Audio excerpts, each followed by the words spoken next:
Strategies to prevent overdose deaths. Strategy 1. Encourage providers, persons at high risk, family members, and others to learn how to prevent and manage opioid overdose. Providers should be encouraged to keep their knowledge current about evidence-based practices for the use of opioid analgesics to manage pain, as well as specific steps to prevent and manage opioid overdose. The Substance Abuse and Mental Health Services Administration, or SAMHSA, funds continuing medical education courses that are available to providers at no charge from the providers' clinical support systems. Helpful information for laypersons on how to prevent and manage overdose is available from Prevent and Protect at prevent-protect.org. Strategy 2. Ensure access to treatment for individuals who are misusing opioids or have a substance use disorder.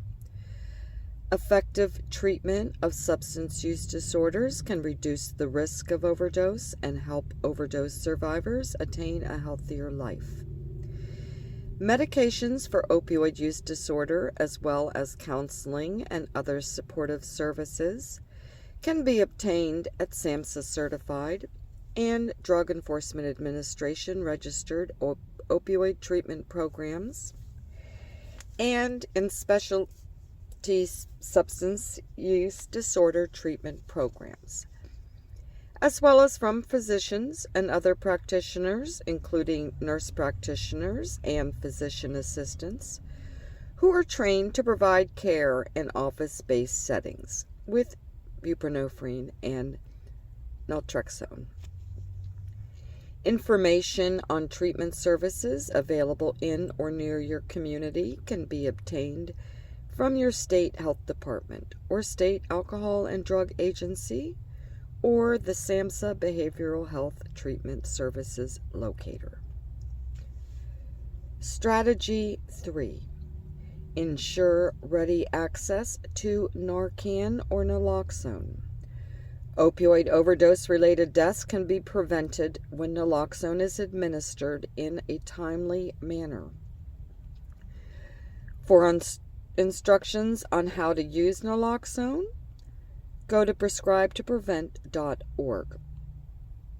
Naloxone displaces opioids from receptor sites in the brain and reverses respiratory depression that usually is the cause of overdose deaths. Naloxone is an appropriate response for all opioid overdose events, including fentanyl-involved overdoses. Multiple doses of naloxone may be required when the overdose results from ingestion of large amounts of opioids or potent opioids such as fentanyl, carfentanil, and other opioid analogs. On the other hand, naloxone is not effective in treating overdoses of benzodiazepines, barbiturates, clonidine, GHB, and ketamine. It is also not effective against overdoses of stimulants such as cocaine and amphetamines, including methamphetamine and MDMA. However, if opioids are taken in combination with other sedatives or stimulants, naloxone may be helpful. We always use the naloxone anyway because we can't know exactly which drug they have overdosed on. They need to make this more clear for the government workers.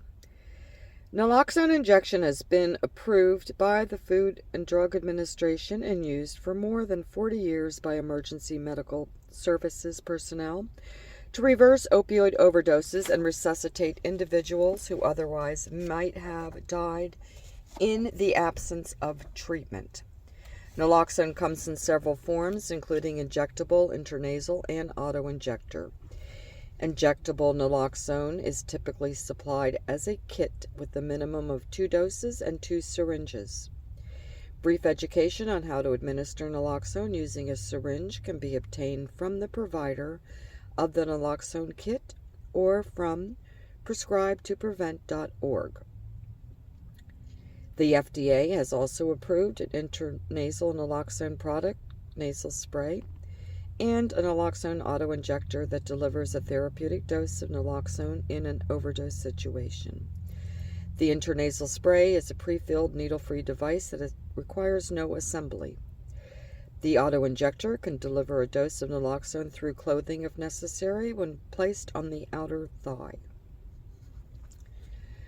Prior to 2012, just 6 states had laws that expanded access to naloxone and limited criminal liability. By 2017, every state and the District of Columbia had enacted statutes that provide criminal liability protections to laypersons or first responders who administer naloxone.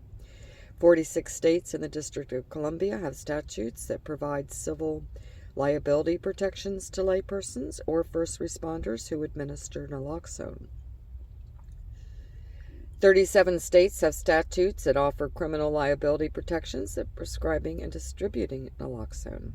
41 states have statutes that cover civil liability protections from prescribing. So for many years they had it actually illegal to distribute a pharmaceutical drug prescription, naloxone, Narcan, which should never have even been a prescription drug, and they had it illegal. Strategy 4. Encourage the public to call 911. An individual who is experiencing an opioid overdose needs immediate medical attention. An essential first step is to get help from someone with medical expertise as quickly as possible. Therefore, members of the public should be encouraged to call 911. If they have to, they can say someone is unresponsive and not breathing, and give a specific address and/or description of the location. Strategy 5. Encourage prescribers to use state prescription drug monitoring programs. State PDMPs have emerged as a key strategy for addressing the misuse of prescription opioids and thus preventing opioid overdoses and death. Specifically, prescribers can check their state's PDMP database to determine whether a patient is filling the prescriptions provided and or obtaining prescriptions for the same or a similar drug for multiple prescribers. While nearly all states now have operational PDMPs, the program differs from state to state in terms of exact information collected, how soon that information is available to prescribers, and who may access the data. Therefore, information about the program in a particular state is best obtained directly from the Prescription Drug Abuse Policy System at pdaps.org. The specific state PDMP or the state's Board of Medicine or Pharmacy.